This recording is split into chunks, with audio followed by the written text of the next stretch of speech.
Welcome to my easy peasy brisket recipe, and a great way to get a couple of meals and a freezer full of stock.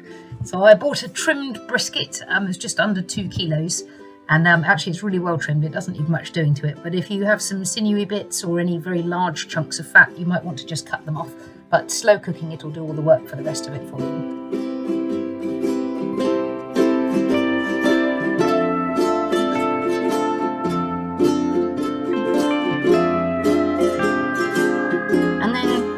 The easiest way to season a bit of meat is to take the companies that have spent hundreds of thousands of pounds trying to find the best combination of herbs and spices to suit the broader trends and just use a rub that's already made. If you just sprinkle it over the meat and use your hands to really rub it in well, you can do this ahead and then leave it to marinate and let some of those flavours soak in. And obviously you can use your own blends of spices and herbs and things as well. And if you like it with an extra chili kick or an extra paprika flavour, just top it up as you like. But in my mind, having some ready mixed rubs in the cupboard, I'm far more likely to season things and use it more often.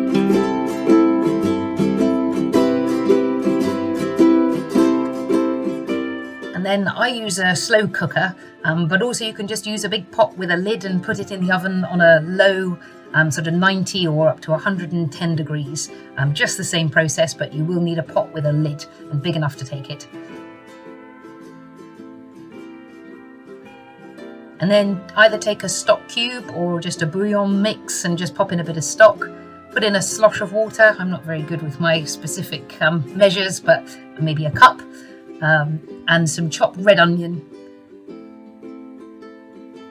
and then a good splodge of tomato ketchup, or maybe barbecue sauce or brown sauce. It adds a nice bit of sweetness, again a ready-made mix for you, and just adds a little bit more flavour and texture to the pot. And then I pop it in my faithful old slow cooker, sorry it's a bit scruffy, and put it on low. And then about an hour later, I just come back and just check the water. If it's looking at all dry, you want to still be able to see the water at the bottom. You might want to just put a splosh more water, but it's not going to dry out when you're slow cooking it with a lid on the top. And then I left it there for about, I think, 8 hours. We certainly went out for the day and came back and I fancied some chips with it. So I sliced up some potatoes, boiled them in a pan for about 5 or 10 minutes just to soften them. Then put a good lot of olive oil over the top. I'm sure you already know how to make your chips. You'll have your own preferred way or just some ready cut chips. But then really shimmy them around with the oil, lay them out on a foil tray.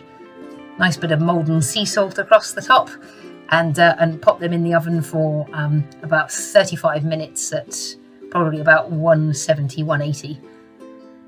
And then if we come over to our slow cooker, the first thing we're going to do so we can create a few meals out of this, but you can skip this step and shred it as you like. But I just like to cut a chunk off before it falls apart, and do this gently because it's ready to shred. So we don't want it to fall apart if you want to do this part, but you don't need to. You could shred it straight away and have it all pulled. But I like to lop a chunk off it first, and I'm going to show you in a second searing that and serving it up for your hot meal.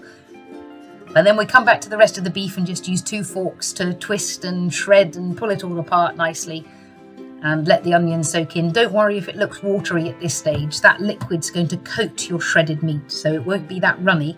And certainly as it chills, that's going to thicken, and all that lovely natural gelatin's going to make the liquid in that become sort of gravy-like and thicker in consistency.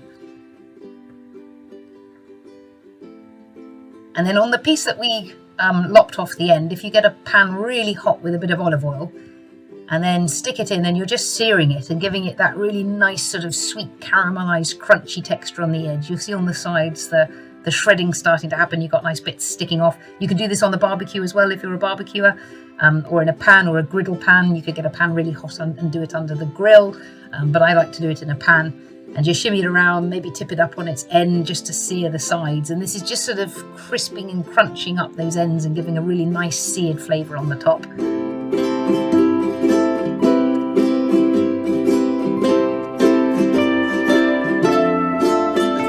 This will stink out your kitchen a little bit, but it's worth it. And then pop that on a board and just put that into slices. You could have it in sort of big chunks, or you could shred it at this point and just have that nice caramelized texture to the edge. But I like to take a slice into it. You can see the fibres, all of that that natural fibre has just melted away, and so we've got beautiful shredded beef in the middle.